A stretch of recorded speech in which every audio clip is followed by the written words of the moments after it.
ایک منصوبہ نہیں بنایا گیا، ایک سسٹم نہیں بنایا گیا. تو رب ذوالجلال کے بنائے ہوئے نظام کو ہماری قوم نے، لوگوں نے خود تبدیل کیا. اب یہاں پر دھوئیں وغیرہ کی روک تھام کے لیے کہ دھواں ہو گیا، سموگ ہو گیا، اب یہاں سے تعلیمی اداروں کو بند کر دیا جائے، چھٹیاں کر دی جائیں، یہ حل تلاش کیا گیا. تو یہ حل نہیں. آج جو کانفرنسیں، جو میٹنگیں، جو سیمینار ہو رہے ہیں، اس کے سد باب کے لیے یہ 1500 سال پہلے سید الانبیاء محبوب کبریاء محمد مصطفیٰ صلی اللہ علیہ وآلہ وسلم نے پہلے بیان فرمائے تھے کہ اگر کاش مسلمان نے وحدہ لا شریک اللہ رب العزت کے قرآن کو پڑھا ہوتا اور نبی پاک علیہ الصلوۃ والسلام کے ارشادات گرامی کو پڑھا ہوتا تو یہ دنیا کا نظام، یہ ملک کا نظام کبھی خراب نہ ہوتا اور کبھی اس کے اندر یہ خرابیاں واقع نہ ہوتی. اب دیکھیے دوسرے مقام پر سورہ الاحزاب میں اللہ رب العزت فرماتا ہے والذین یؤذون المؤمنین والمؤمنات بغیر مکتسبوا فقد احتملوا بہتانا و مبینا، کہ جو مسلمان مردوں اور عورتوں کو ان کو کسی خطا کے بغیر کسی غلطی کے ستاتے ہیں، تکلیف دیتے ہیں، انہوں نے کھلے گناہ کا بوجھ اپنے سروں کے اوپر رکھ لیا ہے. اب یہاں پر ایک مسلمان اس نے قرآن پڑھا ہوتا، اپنے رب کے حکم کو پڑھا ہوتا، اور دوسری طرف رسول اکرم تاجدار انبیاء صلی اللہ علیہ وآلہ وسلم کے ارشاد گرامی کو پڑھا ہوتا، حدیث رسول کا مطالعہ کیا ہوتا، اور اس کے سامنے رسول اکرم صلی اللہ علیہ وسلم کا یہ ارشاد گرامی ہوتا المسلم من سالم المسلمون من لسانہ و یدہ، کہ مسلمان وہ کہ جس کے ہاتھ سے اور جس کی زبان سے دوسرا مسلمان محفوظ رہے. یہ مومن کی صفت بیان کی گئی، یہ مومن کا وصف بیان کیا گیا. اب یہ سورہ احزاب کے اندر اور اس حدیث مبارکہ کے اندر یہ بیان کیا گیا کہ مسلمان بغیر کسی وجہ کے کسی مسلمان کو تکلیف نہیں دیتا، اس کو ستاتا نہیں بغیر جرم کے، اور دوسرا مسلمان کسی مسلمان پر ظلم نہیں کرتا، اس پر زیادتی نہیں کرتا. اس کے ہاتھ سے، اس کی زبان سے دوسرا مسلمان محفوظ رہے تو تب تو مسلمان ہے. یہی وجہ ہے کہ ایک مسلمان نے جب یہ قرآن پڑھا ہوتا، جب یہ حدیث پڑھی ہوتی، اسلامی تعلیمات کو سمجھا ہوتا، تو آج یہ بڑی بڑی جو کانفرنسیں، میٹنگیں اور ملک کے اندر اتنا پیسہ صرف اور صرف سیمینار پر ضائع کیا جا رہا کہ ماحولیاتی آلودگی کو دور کرنا ہے. نبی کے فرمان کو پڑھ لیا ہوتا تو نہ پانیوں کے اندر آلودگی ہوتی، نہ فضاؤں کے اندر آلودگی ہوتی، نہ ماحول کے اندر آلودگی ہوتی، نہ دل و دماغ کے اندر آلودگیاں ہوتی. آج سموگ تو رسول اکرم نے ارشاد فرمایا کہ مسلمان وہ ہے کہ جس کی زبان سے، جس کے ہاتھ سے دوسرا مسلمان محفوظ رہے. ایک مسلمان یہ سمجھ جاتا کہ میری وجہ سے دوسرے بندے کو تکلیف ہوتی ہے تو وہ اپنی گاڑی کا سلنسر کبھی نہ کھولتا. یہاں پر گاڑیوں کے سلنسر کھول کر اس کی پاں پاں کی آوازوں سے ایک مسلمان کو تکلیف دی جاتی ہے. گاڑیوں کے انجن خراب ہیں، وہ کچا دھواں چھوڑتی گاڑیاں. اگر مسلمان نے سمجھا ہوتا کہ میری گاڑی سے دوسرے بندے کو تکلیف ہوگی تو اس نے مکینک سے اپنی گاڑی کا بندوبست کروایا ہوتا. اگر ایک مسلمان سمجھتا کہ میری وجہ سے کسی کو تکلیف ہوگی تو وہ اپنے سارے گھر کا کوڑا کرکٹ جمع کر کے اپنے باہر گلی کے چوک اور چوراہے پر وہ کبھی کوڑا لا کر نہ رکھتا جب اس کو اپنے نبی صلی اللہ علیہ وسلم کی تعلیمات اس کے پاس ہوتی. اب یہی وجہ ہے گلیوں کے اندر گندگیاں، چوکوں چوراہوں کے اندر گندگیاں، سڑکوں کے اندر گندگیاں. گاڑی کے اندر ایک بندے نے فروٹ کھایا اور کیلے کے چھلکے کو اس نے سڑک پر ڈال دیا، اور گزرگاہ سے دوسرا کوئی شخص اس سے انسان گزرا، اس کا پاؤں پھسلا، اس کی پاؤں کی ہڈی اور ٹانگ ٹوٹ گئی۔ ہوا کیا کہ کیلے سے چھلکے سے پاؤں پھسلا۔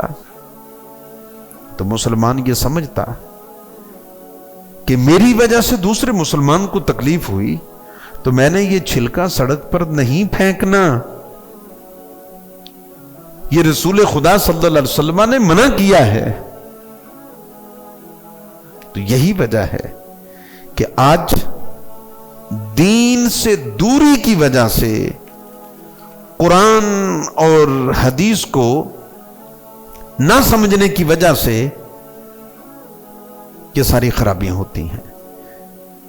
تو لہذا ہمیں تعلیمات اسلامی، ارشادات رسول اکرم کو سمجھنے اور اس کو اپنانے کی ضرورت ہے۔ اب صاف پانی پینے کے لیے میسر نہیں۔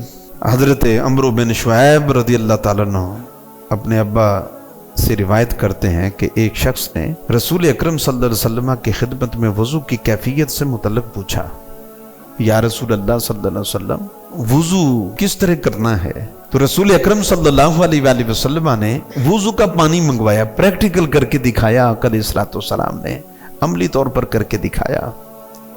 جب پانی لایا گیا، سید الانبیاء صلی اللہ علیہ وسلم نے اسے وضو کیا، وضو کر کے پھر فرمایا ہَكَذَا الْوُضُوءُ فَمَنْ زَادَ عَلَى هَذَا أَوْ نَقَصَ فَقَدْ أَسَاءَ وَظَلَمَ أَوْ ظَلَمَ أَسَاءَ، کہ وضو اس طرح ہے جیسے ابھی میں نے کیا۔ حضور نے وضو کر کے فرمایا کہ وضو اس طرح ہے جیسے میں نے وضو کیا، جس نے اس میں کمی پیشی کی اس نے برا کیا اور اس نے اپنے اوپر ظلم کیا۔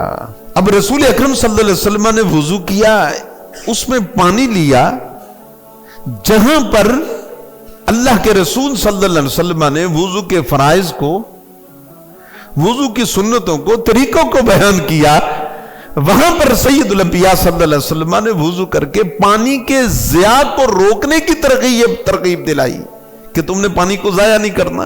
آج پاکستان کیا دنیا کے اندر کتنے ایسے ممالک ہیں جن کے اندر نیچے سے پانی کے صاف ذخائر ختم ہوتے جا رہے ہیں۔ تو یہاں پر ہوتا کیا ہے، ایک بندہ وضو کے نل کو کھولتا ہے اور اتنا پانی ضائع کر دیتا ہے۔ ایک گلاس پانی پینا ہے تو کتنے پانی کو صاف پانی کو ضائع کر دیا جاتا ہے۔ آپ صلی اللہ علیہ وسلم نے وضو کرتے ہوئے پانی کو ضائع نہیں فرمایا، اور فرمایا کہ جس طرح میں نے وضو کیا ہے اس طریقے سے جس نے وضو کیا تو ٹھیک ہے، ورنہ اس نے اس طریقے سے ہٹ کر وضو کیا، اس میں کوئی زیادتی کی یا کمی کی تو گویا اس بندے نے برا کیا اور اپنے اوپر اس نے ظلم کیا ہے۔ تو یہ رسول اکرم تاجدار انبیاء صلی اللہ علیہ وآلہ وسلم کی تربیت کہ تم نے پانی کو ضائع نہیں کرنا۔ آج حکومتیں اس پہ واؤ ویلا کر رہی ہیں کہ پانی کے ذخائر ختم ہو رہے ہیں۔ رسول اکرم صلی اللہ علیہ وسلم کی تعلیمات کو عام نہیں کیا جا رہا کہ رسول اکرم صلی اللہ علیہ وسلم نے پانی ضائع کرنے سے منع فرمایا، بلکہ آقا علیہ الصلوۃ والسلام نے فرمایا کہ تم کسی نہر اور ندی کے کنارے پر بیٹھے ہو، وہاں پر بھی وضو کرو تو وہاں پر بھی پانی کا ضائع نہ کرو، وہ بھی اسراف ہے۔ پھر سید الانبیاء صلی اللہ علیہ وآلہ وسلم نے ٹھہرے ہوئے پانی کی، اب دیکھیے پانی کی اہمیت کو سید الانبیاء صلی اللہ علیہ وآلہ وسلم کس طرح بیان کرتے ہیں، نہا ان ینالو فی الماء راکد، کہ کھڑے پانی کے اندر تم کبھی پیشاب نہ کرو۔ اب رسول اکرم صلی اللہ علیہ وسلم نے اب دیکھیے آبی آلودگی سے کس طرح ہماری تربیت فرمائی کہ پانی ضائع نہ کریں، پانی کے اندر پیشاب نہ کریں، اس کے اندر پخانہ نہ کریں۔ تو یہاں پر نہروں کے اندر، ندیوں کے اندر، دریاؤں کے اندر کس طرح فیکٹریاں جو دائیں بائیں تھی انہوں نے زہریلے کیمیکل ان کے اندر چھوڑ کر کس طرح پانیوں کو خراب کیا۔ صاف نہروں کے اندر گٹروں کے کس طرح گندے پانی چھوڑے گئے۔ تو سید الانبیاء صلی اللہ علیہ وآلہ وسلم نے فرمایا کہ پانی کے اندر تم کبھی پیشاب نہ کرو۔ تو یہاں پر جو گند کوڑا ان نہروں کے اندر، ندیوں کے اندر ڈال دیا جاتا ہے، تو آج اس کے سد باب کے لیے کانفرنسیں ہو رہی ہیں۔ تو مدینے والے آقا